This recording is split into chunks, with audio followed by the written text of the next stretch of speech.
안녕하세요. 다사람TV 여러분 반갑습니다. 지난 제 영상 보셨을까요?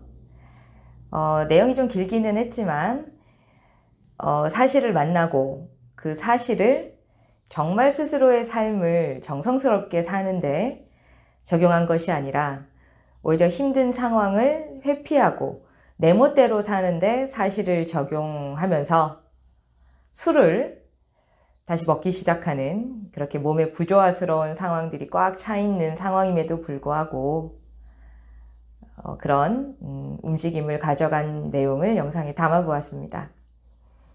이 영상을 처음 보시는 분들께서 그러면 이 지금 내가 들어온 이 영상을 보려면 앞에 내용을 다 봐야 이 스토리가 이어질 수 있을까?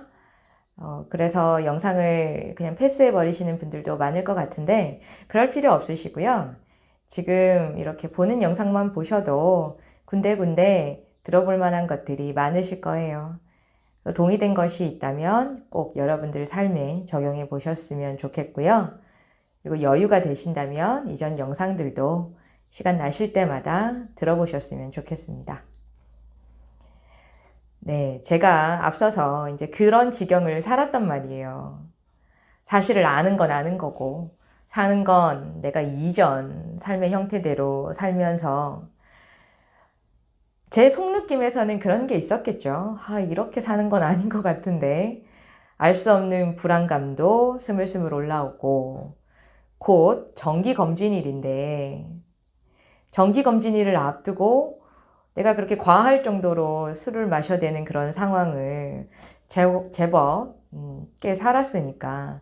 그리고 그 과정에서 몸도 생각보다 좀 많이 불편했고, 누가 봐도 염려스러운 상황이 펼쳐지고 있었던 거니까.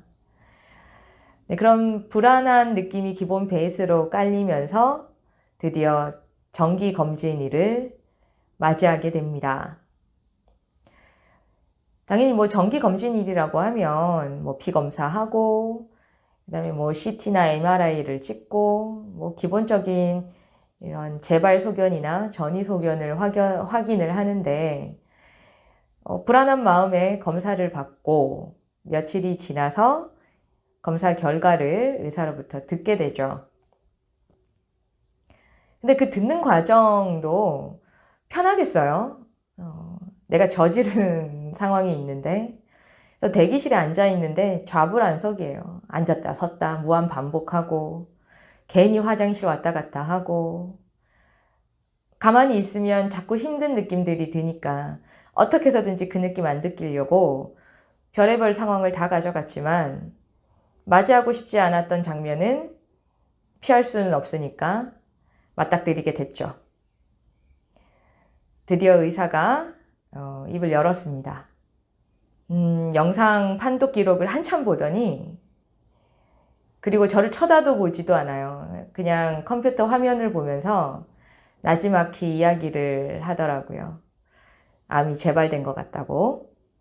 암 크기는 1cm 미만 정도인데 이럴 때 방사선 10번, 항암 치료 6번 정도 하면 이렇게 작은 것들은 금방 없어질 수 있다. 그러니 재발이 안 됐겠으면 좋겠지만 재발됐으니 다시 상황을 만들어 보자.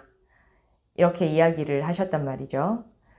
게다가 악성 종양이 재발을 한 상황이니까 이전에도 그 암 진단받았을 때 그때 확률이 50대 50이었는데 살고 죽을 확률이 재발을 하고 난 이후는 훨씬 더 좀 심각하게 느끼거든요.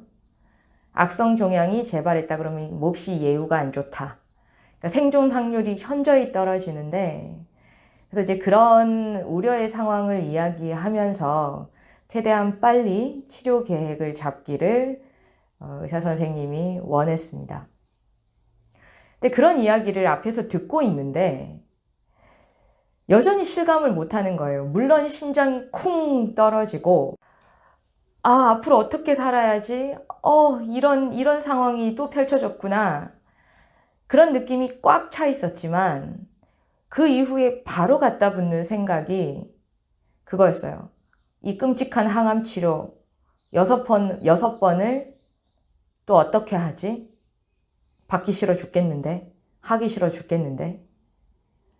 이 악성 종양이 재발을 하면 예후가 안 좋다라는 그 상황을 들었음에도 불구하고 아니 지금 죽고 사는 문제 앞에서 그 항암 치료가 대수겠습니까? 씩씩하게 받으면 되죠.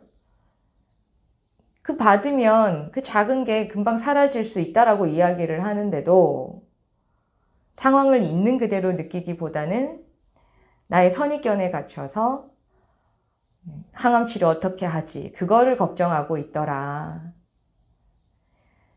참 지금 제가 이렇게 과거를 돌아보면서 경험담을 이야기하고 있지만 스스로의 삶을 찾는 것에 있어서 계기를 만든다라는 거는 정말로 낯선 일이구나. 사실을 만나도 우리가 워낙에 이 사실을 산 지가 오래돼서 그걸 잊은 지 오래라.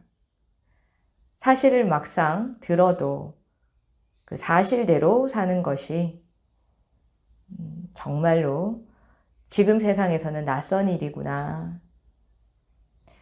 그래서 그때 당시 저뿐만이 아니라 지금 이 사실을 알려드리고 이 사실을 만난 분들 중에서도 스스로의 삶을 정말 진지하게 느껴보기보다 그런다고 되겠어? 너네가 말하는 대로 뭐 어떤 상황이 만들어지겠어?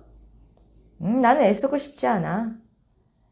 그래서 저희가 어떤 이야기를 하는지에 대해서도 자세하게 어떤 관심이나 그런 들어보려고 하는 느낌보다도 그냥 쳐내버리시는 상황들이 참 많으시거든요. 그래서 한번 계기를 놓친 사람으로서 계기를 놓친 이후 그 구조적인 부분에 있어서의 그런 상황들을 너무 힘들게 겪다 보니까 안쓰러움과 안타까움이 굉장히 큰데요. 그래서 많은 이들이 조금이라도 더 빨리 계기를 찾았으면 좋겠다 하는 느낌에서 저희가 이런 영상을 찍어보고 있습니다.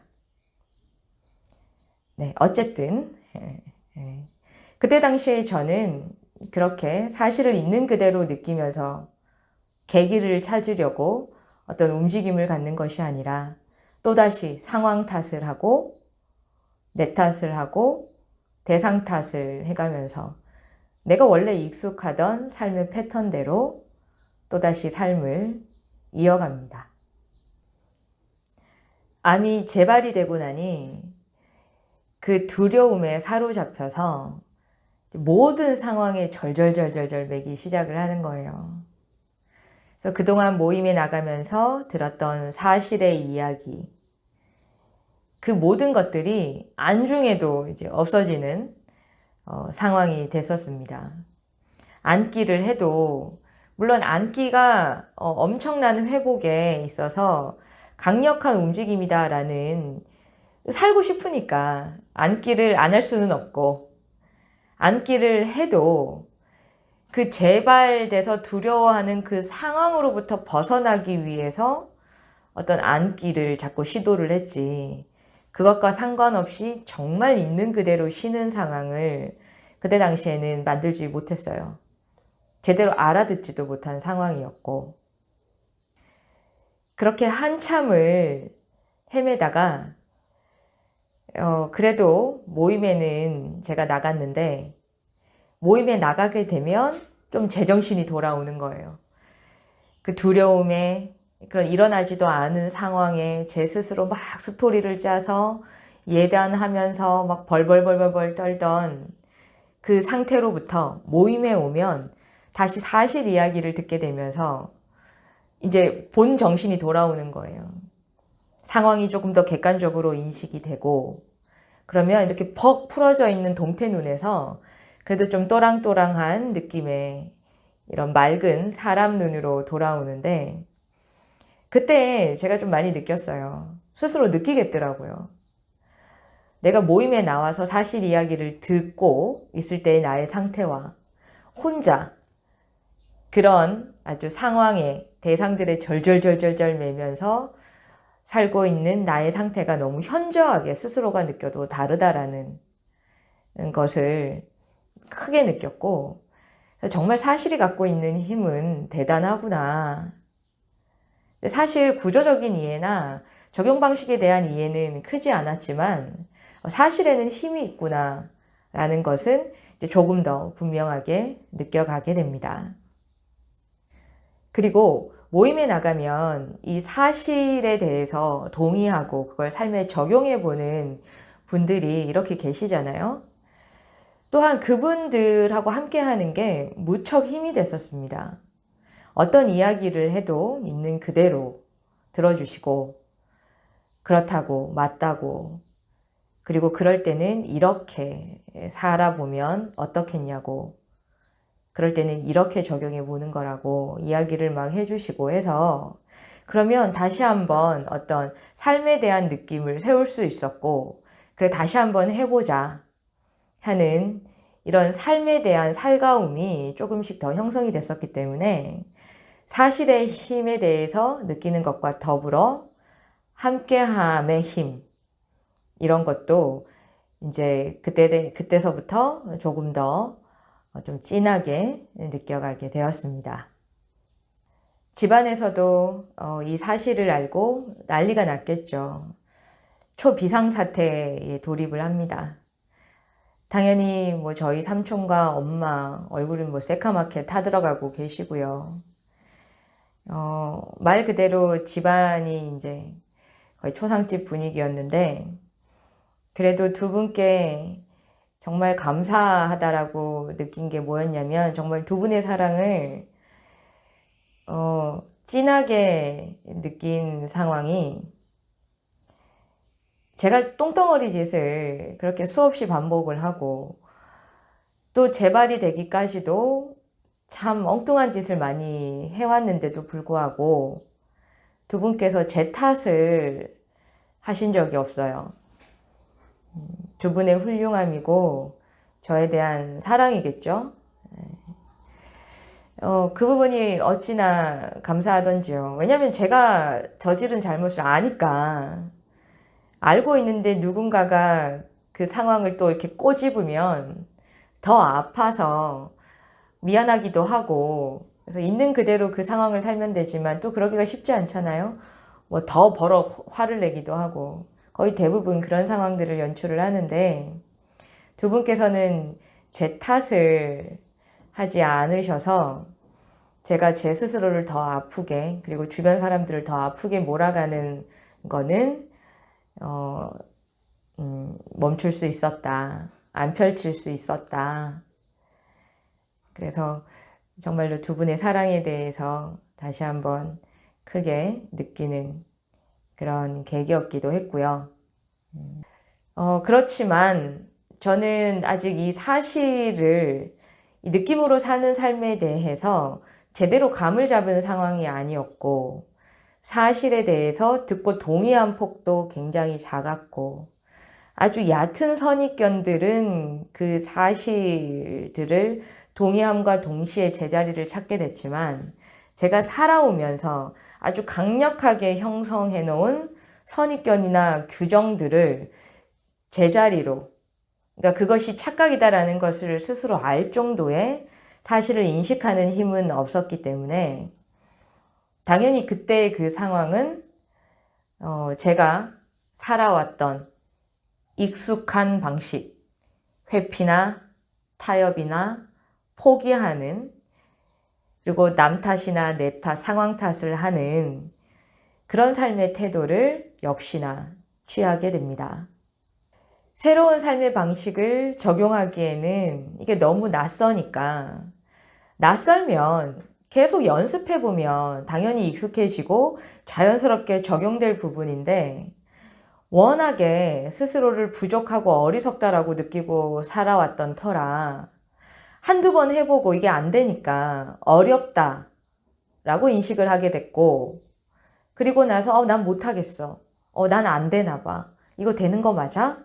이런 식으로 상황을 계속 부정적으로 인식해 갑니다. 그래서 저는 또 한 번의 불보듯 뻔한 짓을 하게 됩니다. 또다시 항암 치료를 거부하게 되는데요.